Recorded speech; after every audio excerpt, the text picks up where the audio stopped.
Hey guys, so I did this video project which was essentially a compilation of few of my pictures put together.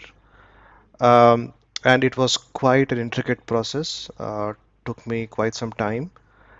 So I just figured out that it might be useful if I just, for the record, make a video on how such a project is actually executed. Hopefully this comes in handy for one of you guys listening in if you want to undertake a similar project. So, before we get into the technicalities of how such a project is done, a little bit of an insights, my thought process on why such a project really is needed, or why go through the pain of actually putting up a video project, right? So, few of my thoughts. One is that I think the joy as a landscape photographer that you get in really striking a chord with your images is much more than what social media gratification is all about, right? So just imagine a scenario where you're just putting some pictures out there and then, people like your pictures and then that's about it, right? So you are an instant social media, let's say, go-to person depending on how many likes or how many shares you actually get. But for me, that's not the true testimony of how really one looks at photography.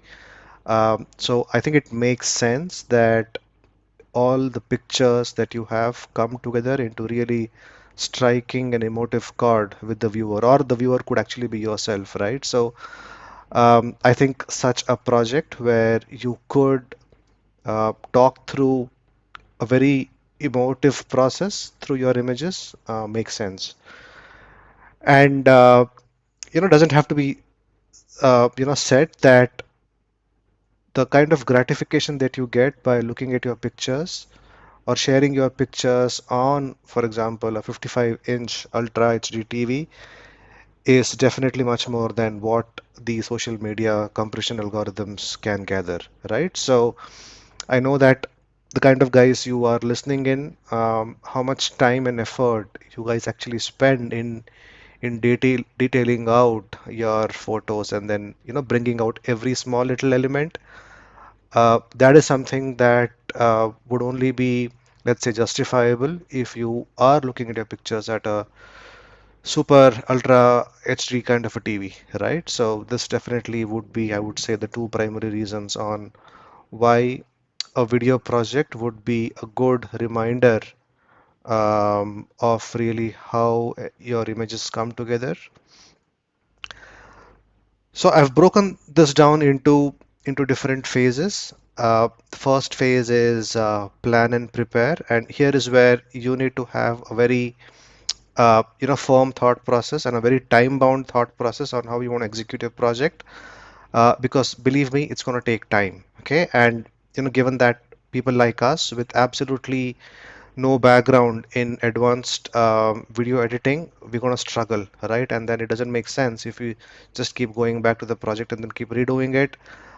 You'll just end up wasting a lot of time, right? So it's very important that you time box your entire exercise, which is the reason why you also need to be very smart with uh, the dependency that you have with softwares, right? Because most of the software has either a 30-day or a 7-day trial, and you need to be prepared to finish your project within that boundary condition. Okay, so it just cannot go forever.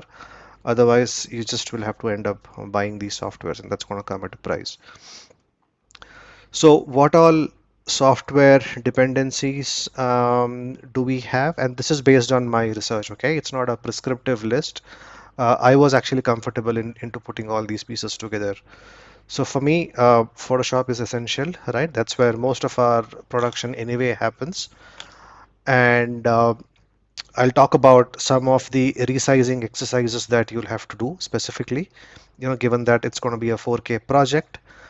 And the other dependency that I have on Photoshop is to really bring in this denoise plugin called Topaz plugin.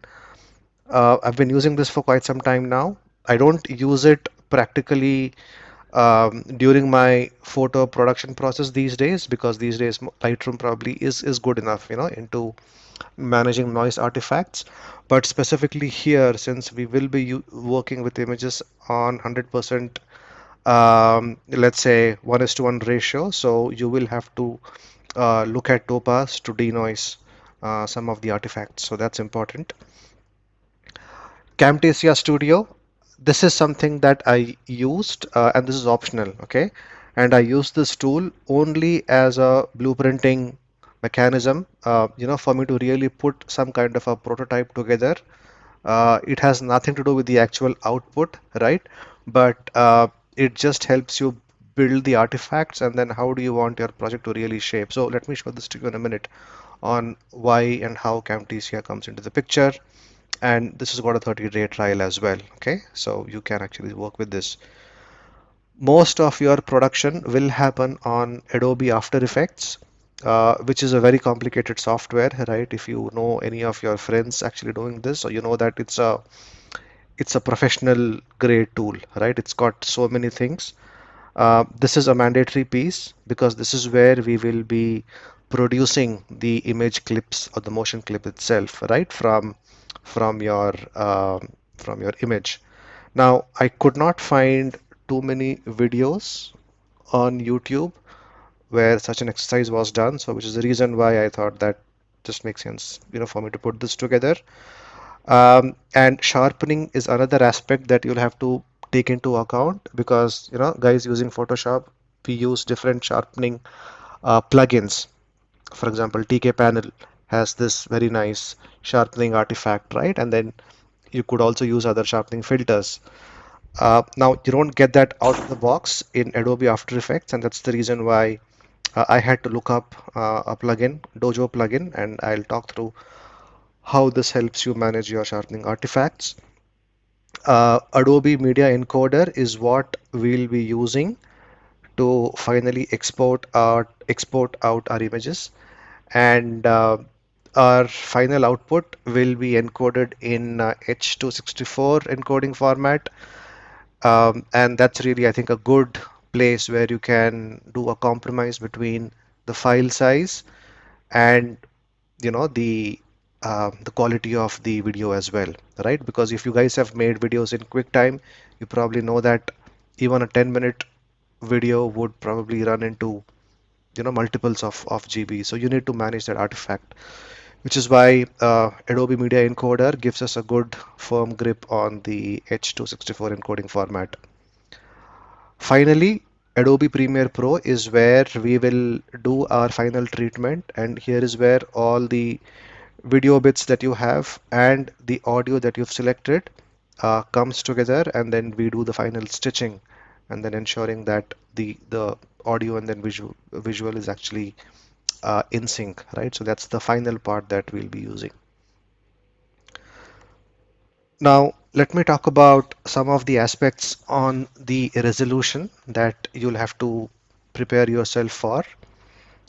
So 4K native, so you guys probably know 4K native is 4096 cross 2160, but you don't need to work in this format because most of the HD, Ultra HD devices that are capable of throwing out 4K actually work on 3840/2160, right? So it's also called 2160p, which is an aspect ratio of 16:9. So that's really the format that we'll be working with, and this is what is commercially marketed as Ultra HD for consumer grade devices today.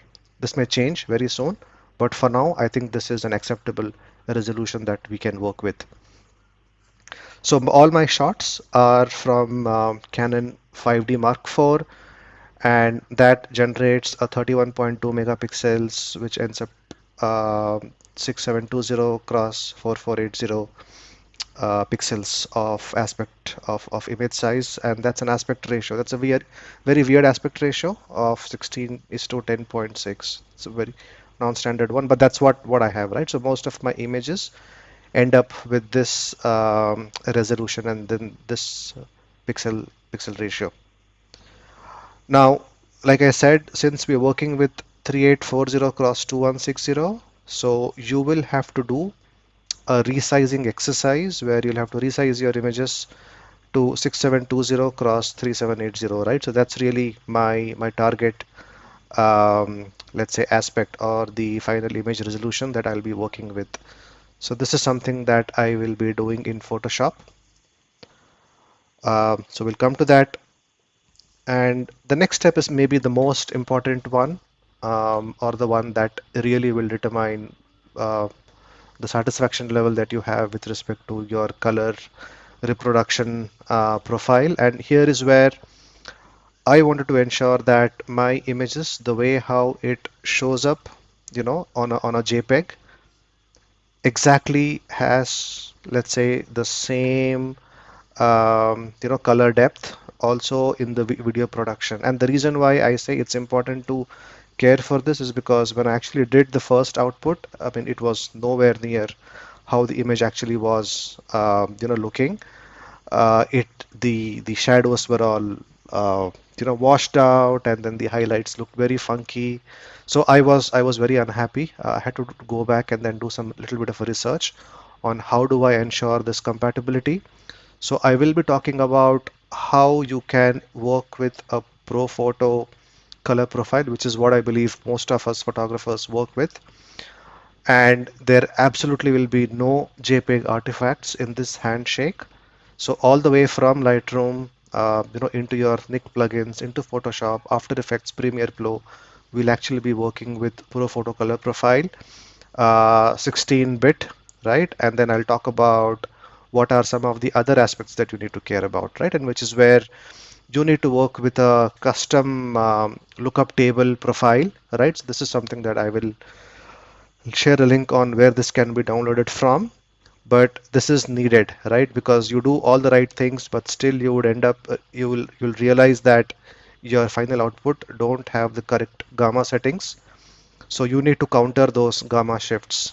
So for all the research that I was able to do, there was a custom LUT profile that I included while importing or while exporting the images from Adobe Media Encoder. Okay, so this is like the basic construct of how we will manage our project. So let's look at the tools now. Like I said, the first step would be to really create a blueprint, or create a very rough prototype of how you want your project to come together. And that's where I use Camtasia Studio. So what I've done over here is, first step, you need to have a matching audio file, right? So I did some research, spent some time, and then I picked up an audio piece, which I thought conveys the story I want to tell. So that's something that you need to import as an audio track, okay, in Camtasia. So I'll not go about how this is done. Very simple. The next thing that I did was to actually work with the images, right? And I had a folder where I had these images all put together, right? So this is going to be the way how the images need to all come together, right? All sequenced. And for you to construct uh, a base prototype, right? So what I did was I just took a screenshot of really what I wanted, right? And what I do is then go over and then I just import the screenshot, right? So this is not no way the actual file. This is just a screenshot, right? All put together. But what this lets me do is to really get a feel for the project itself.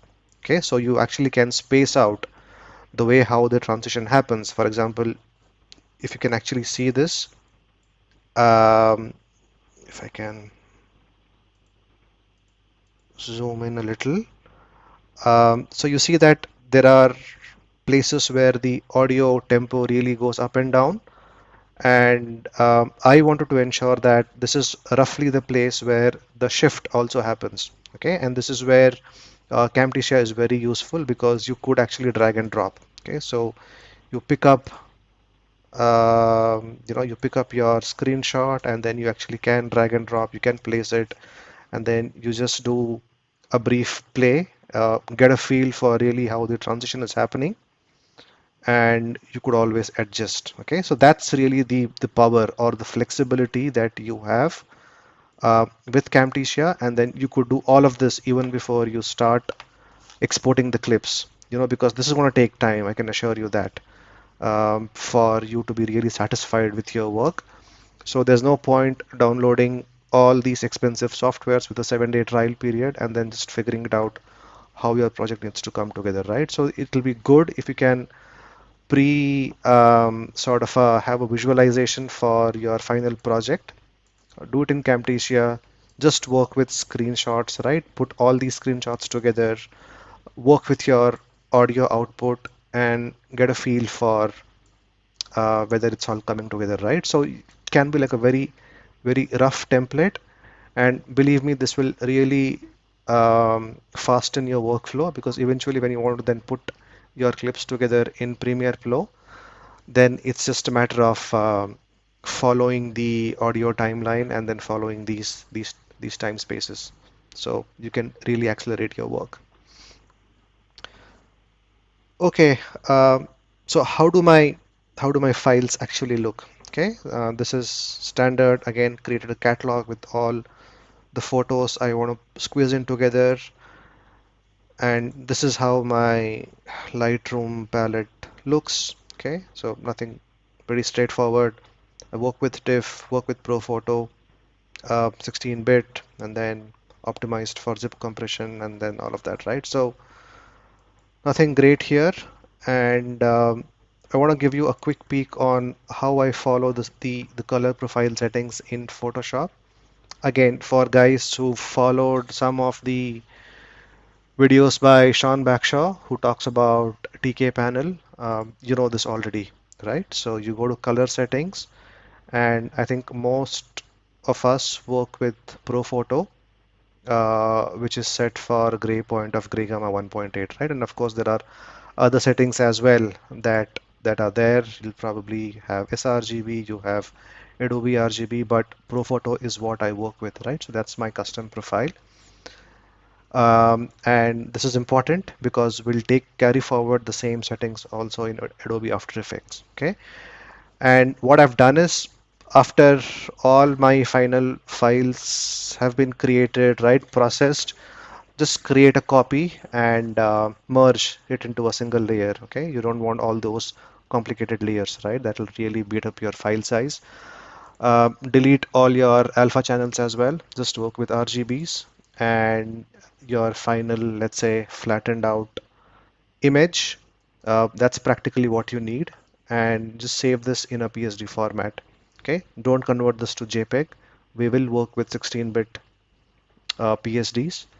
That will give us maximum quality when we import these images in After Effects, right? So that's the preparation that you'll have to do in Photoshop. Like I said, my image size in Photoshop follows the standard, which is a weird aspect ratio. And like I said, the objective was to resize this. So I follow a very simple resizing procedure for most of my landscape images, but then for images, for example, this, right? So you may as well just go and resize this to 6720 cross 3780, right? That's the 16 cross 9 aspect ratio. Uh, but I don't like this. This looks too funky. You see that the guy looks like really squeezed in. So this may work for other landscape images, but not for the ones with human beings. So when you have a human subject, then you need to do this a little differently. For example, this is my final output, right? Where you see that the human element is still uncompressed, so to speak. And the way to do it is basically just duplicate this, and for example, you may want to select other parts of the image, for example, the bottom part, and let's try to resize this. Okay, so you could actually now resize other parts of the image and then give that bit of a wiggle room. And now that that's done, you can actually now crop it, right? So you can crop it for the aspect that you just resized. Likewise, you may want to do a little bit of a uh, perspective correction on the top parts as well. Yeah, so that's what we need, and then crop out the top part. Okay, so that's basically would be my recommendation to work with resizing. Okay, so don't just try to leave out your subject and then resize other parts of the image, and then you may want to do some little bit of a cloning work just to make sure that all these kinks are all taken care of. So that's my formula. And once you have an output, right? So then, like for example, this is my final output, and then you see that the image size for this is set to the aspect ratio that I need, which is 16 by 9. So that's what you will have to do for all the images that you've selected. So you see that I have close to 23, 24 images, and I had to go through every image and then do this resizing work. Okay, so that's important.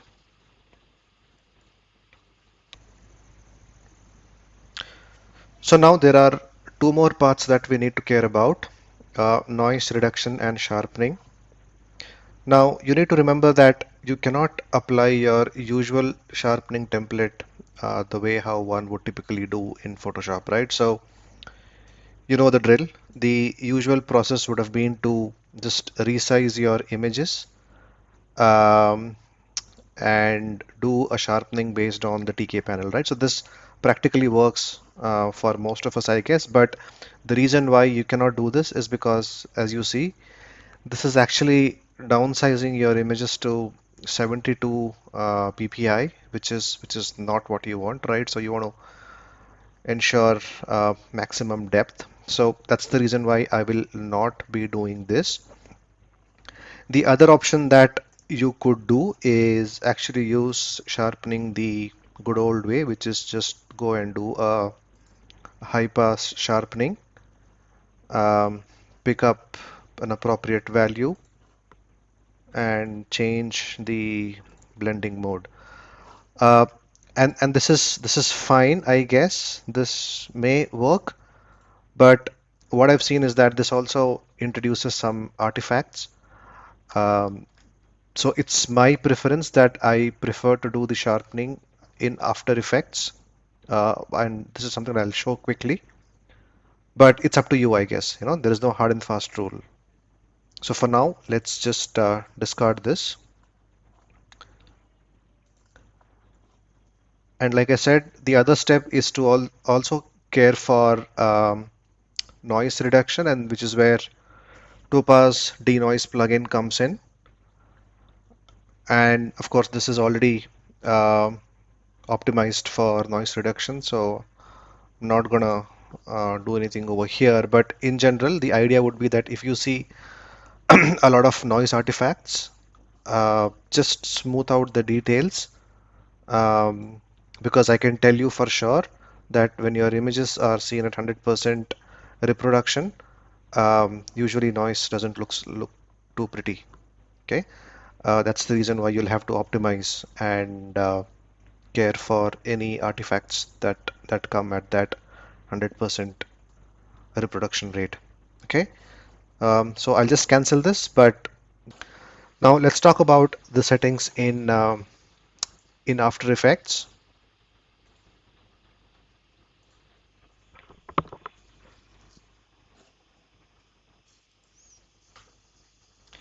Okay, so let's talk about the settings in After Effects.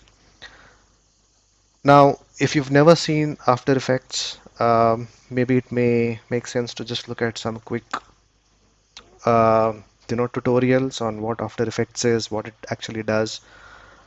um, or maybe I can give you a quick, let's say, tutorial on how that's done. So talking about the settings themselves, okay, so After Effects, what you need to do is go to General, okay, and probably not here, I'm missing this. And once you create a project, okay, File, new project,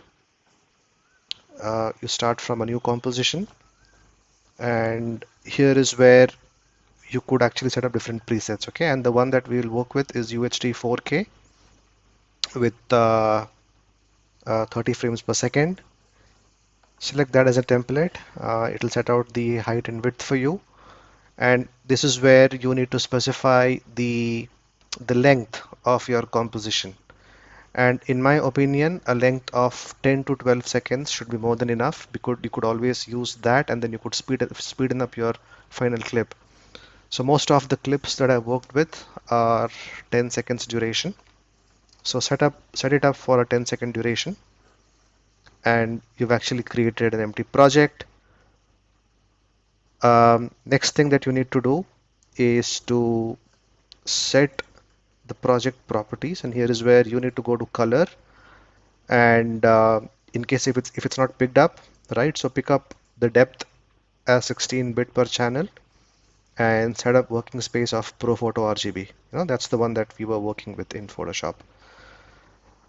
And I prefer to have this checkbox on which says blend colors using 1.0 gamma. I'm not quite sure what that means, but just looking at the detailing, it says that it's going to attempt some blending at 1.8 gamma, and you remember that's the one that we had set in Photoshop. So I'm actually comfortable putting this on, though scientifically I'm not quite sure what that works, or how that actually works. But let's go with this. So now that you have your composition set, the next step that you do is to import your clip, okay, or rather your image.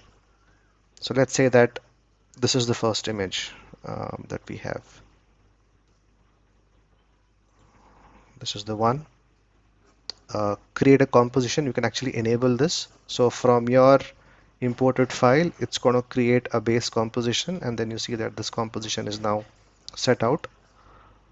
Now what you actually see over here is that the composition actually has been set to a different resolution. Okay, and that's something that you'll have to fix again. Not sure why you have to do that twice, but that's how it is. So I'm going to go to properties and set this back to Ultra HD 4K. Okay, and this is really now what you see, right? So you actually have a lot of wiggle room. The small box is really your frame, okay, and the big box is really the image size. And like we just said, the image size is much bigger than the frame itself. That gives you that much of a luxury to really work with zoom effects. Okay, so as you go through the entire timeline of your image, you can actually create this zoomed in zoom out kind of an effect that really flows in well. So I'll just show you how that's done. So on the bottom, you actually see that there is a timeline which goes from 0 to 10 seconds.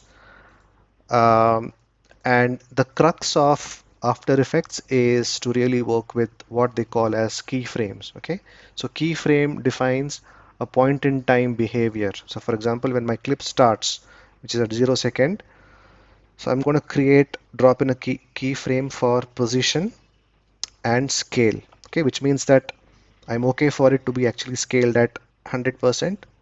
But for the position, let's try to uh, place this like so. Okay, so you see that I've dropped in the position by a few pixels, and that defines my starting keyframe at 0 second. And what I'm going to be doing is, instead of going all the way to 10 seconds, I'll go up to 9 seconds. Okay, and I drop in the other keyframe. So you see that my second pair of keyframe is actually defined at 9 seconds. And here I will actually zoom out and place this in alignment. Okay, so what I can tell you is that it actually accepts 57.3% scale down. And yeah, let's just zoom in, and you see that the positioning is, so it actually will go from this point to this point. So if I can preview this, right? So as you go from 0 to 9, that's the kind of effect that you actually end up getting on your clip. And there is a reason why I've dropped this at 9 and not all the way till 10, because I really wanted 1 second, as the time when the clip is still. Okay, so I didn't want like a entire 100% moving clip.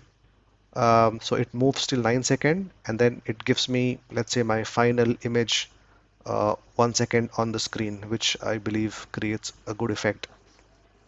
Now, the next thing that you need to do is to really smoothen out your animation. So you select all your keyframes, right click, and then you need to pick this option called Easy Ease. So Easy Ease is really giving a nice moving motion for the intro and the outro. Okay, so that's what it actually does. So it's probably not very visible over here, but then I can assure you that the ingress and egress is actually quite nicely spaced out. That's what the Easy Ease does. So with that done, I think we're practically done, but except for one last step, like I said, the sharpening. Okay, so the sharpening is something that now needs to be done. So for that, I have this plugin called Dojo Sharpen. Okay, and I drop this in. I say sharpen the frame, and what this does is actually it adds another layer, which I will just explain what this does.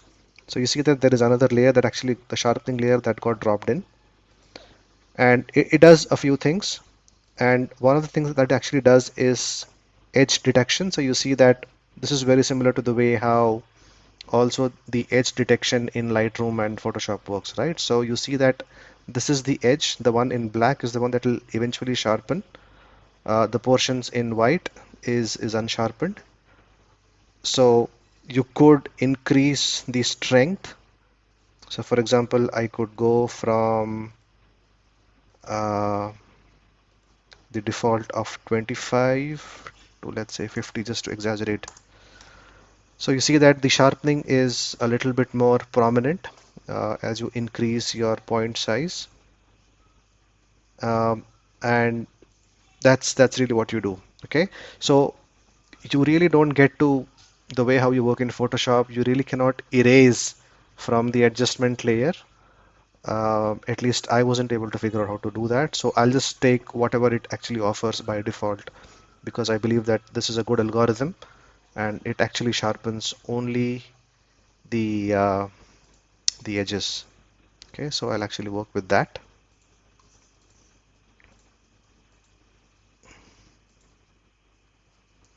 Okay, so let me go back. All right, so now that's my final clip, almost ready for production. And what I'm going to be doing is to go to the composition tab and add this to Adobe Media Encoder Q. And here is where you sort of export out your images based on whatever encoding that you need. Okay, so you click on the preset and it's going to present a few presets for you. So for example, it says, do you want me to optimize for Facebook or Twitter, blah blah blah. So I'm going to pick YouTube 2160p 4K Ultra HD, and that's practically what you need. Okay, so you don't need to fiddle around with any of these other settings, because you never know how the algorithm behaves, and then you also don't know what is the kind of compression that Facebook may actually introduce on top of what it's already prescribed over here, right? So I would not change this. For example, you see that this is already set for export audio. If I uncheck this, this is set for software encoding, and then there are different profiles defined, different levels defined. So I'm just going to go with the defaults. The important thing is the bitrate settings, right? So here there are multiple bit rates, VBR1, VBR2 pass, and then constant bit rate.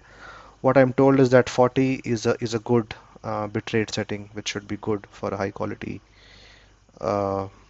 quality video. All right, so with that done, um, the last step would be, like I said, would be to introduce back some of the gamma corrections, and that's where I managed to get hold of one LUT or a lookup table. Okay, so that's my lookup table, and that lookup table will actually compensate for some of the gamma shifts.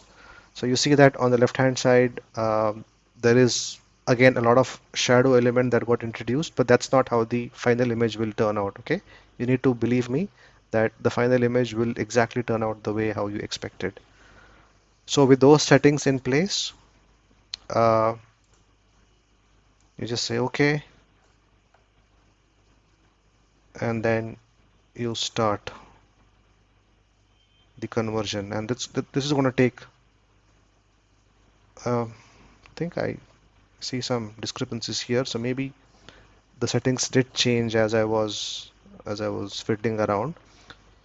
So what I'll do is, just for my satisfaction, let me stop this, okay, and let me reset this. So stop, no, and let me go back here and then reset the status. Go back to custom, and I have a feeling that I have a different bit rate here. So let's do one thing. Okay, let's just cancel this. Let's just remove this and import this all over again. Composition,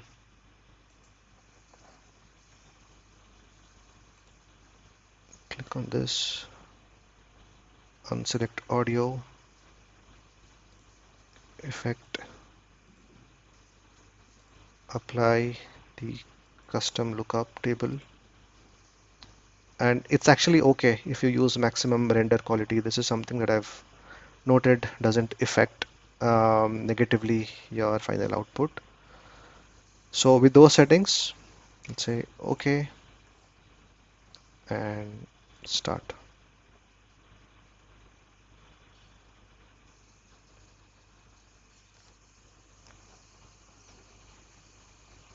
So you see it's gonna be fairly quick and doesn't take much time. So if you're working with file sizes within 7 to 8,000 in width, then it's gonna take not more than 1.5 to 2 minutes. But if you're working with file sizes which has, let's say, one of the edges greater than 10,000 pixels, then you may run into problems, and actually run into a problem where one of my file sizes was 13,000 pixels on the long edge, and then I had to resize this because I think I ran out of some compute or CPU, so I had some problems. So that was the only, let's say, non-standard thing that I had to do, but this is practically everything, and then it finally gives me the image. Now, once you have all your images, like I said, head over to Premiere Pro, and this is where, like I said, you replicate the settings that you were able to gather in Camtasia. So you create a new sequence. That's what you do, right? So you create a new project. Let's just do that. New project, uh, test project.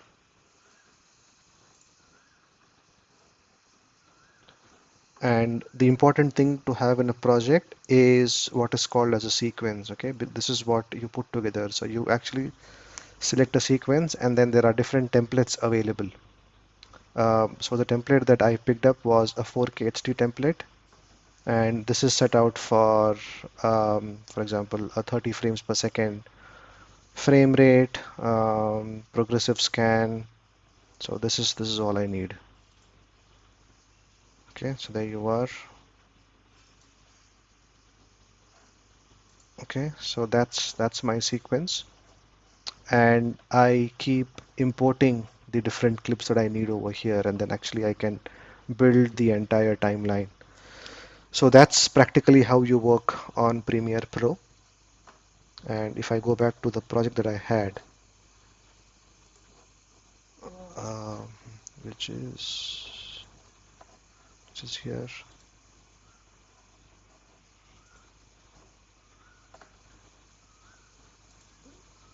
Now I'm not quite sure where my project went.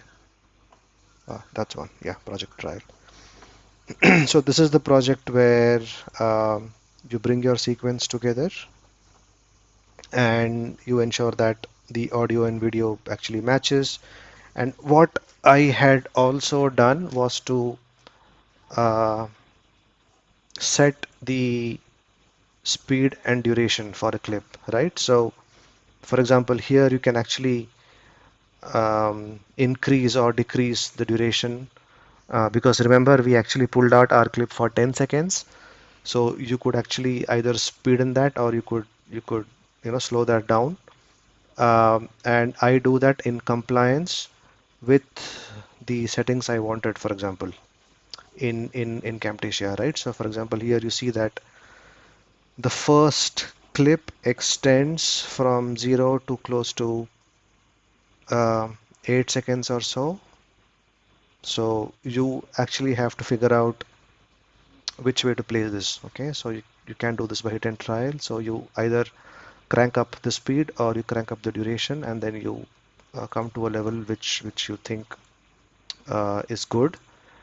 And last but not the least, I also had added a little bit of a detailing on really the title of the project, right? And so some, and then my logo.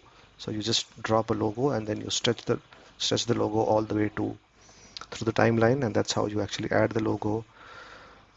And this is where you bring in your text font, right? The way how you want to title your project, and then you introduce a black video. A black video is nothing but a black template or a black screen, and the way how you drop your keyframes, you actually can work with your keyframes and then create an effect where, for example, even there is a transition in the way how the video fades in and fades out. Okay, so here you see that if I click on the video, I go to effect controls. So I have these keyframes, and you see that after 2 seconds, the opacity, which is set for 100%, drops all the way to 0. Okay, so that's the transition effect that you can actually create in Premiere Pro. So I know these are all very highlights, but that's really what you need to follow. Okay, and then in case you're stuck, just follow some standard YouTube videos, and then I think you'll have plenty of help to figure out a way. And this is how our final project actually looks.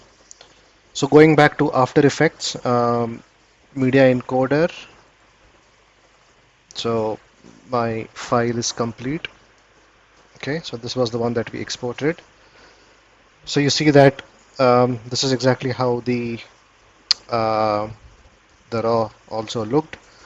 And we have now the video which actually starts zooming in, or rather zooming out, right? And you start at 0 seconds and then all the way up to 9 seconds, and then it's actually stagnant for about 1 second, and that's really the time that we want the viewer to grasp the entire image itself. Okay, so that's my final output file. So going back to Premiere Pro now, like I said, your project itself needs to have some settings in place. So you go to project settings, or rather Premiere Pro, preferences, general, and the important thing over here is to actually ensure that you have this box ticked, which is display color management requires GPU acceleration. That's something that you'll have to tick off both in Premiere Pro as well as Adobe Media Encoder, right? So Adobe Media Encoder preferences.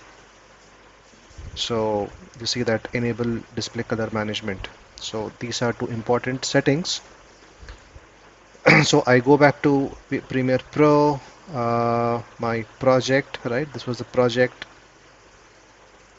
So it's a blank project for now. So let me now start importing artifacts. So I click on new item, and there is a sequence already, let's say, created. So if I head back, pictures, uh, that's the one. And for example, now let's import a few other clicks. Okay, so this is another clip. So let me just drop this in. This is an example, clip number one. And let's just say that this is clip number two. Okay, hypothetically. And I also need my audio as well. So let me quickly look up my audio file.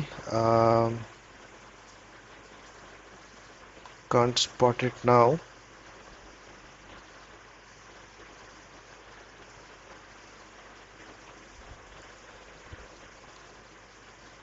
Yeah, that's the one.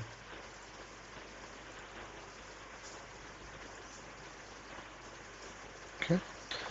So first things first, let me drop in the audio. Okay. Keep existing.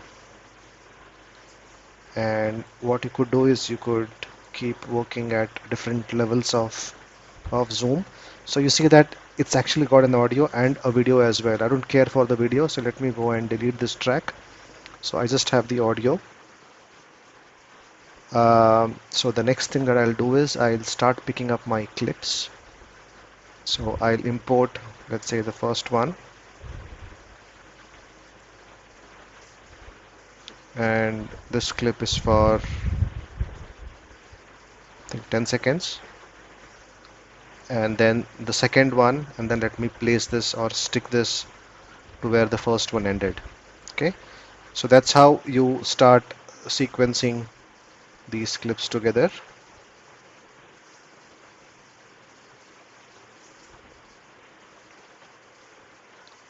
And you see that there is a good transition.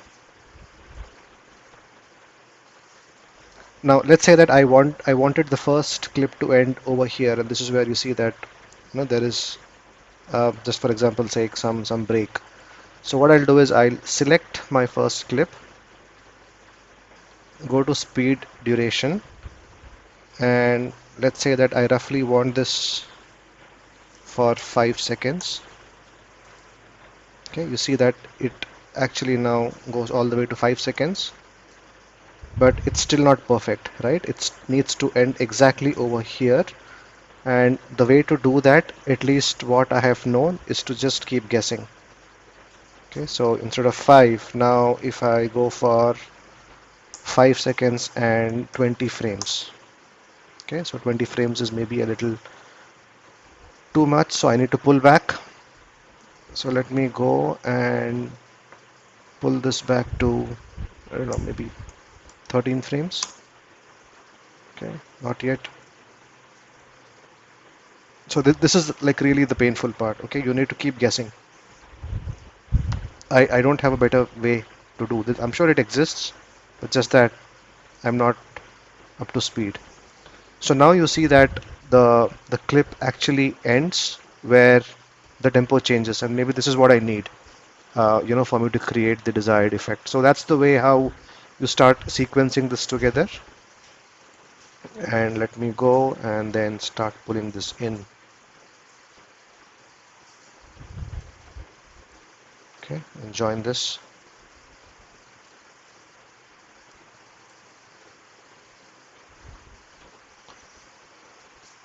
So you see that this is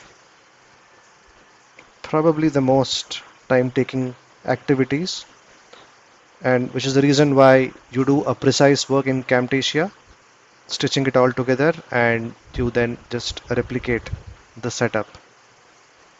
Um, yeah, and once you have your final project compiled, exporting this is exactly the same process. Okay, you go to File, go to export this as a media, and we follow the same sequence, right, where we select YouTube 2160p, So this time I'll have both export audio and export audio checked. And what I have realized is I actually don't need the lookup table to be imported this time around. I actually tried both, but I think that without the lookup table, there was a perfect match. So I wouldn't care to change that setting. And the only thing that I will do is to check this maximum render quality, uh, queue this up, right, and export. So your final clip should be ready in about a minute or so.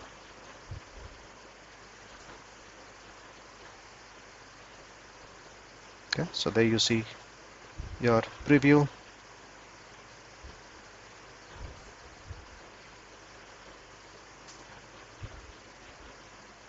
Yeah, so since I just had one or two clips, the rest of the sequencing is going to be blanked out. But yeah, that's the way to do it. Bye for now.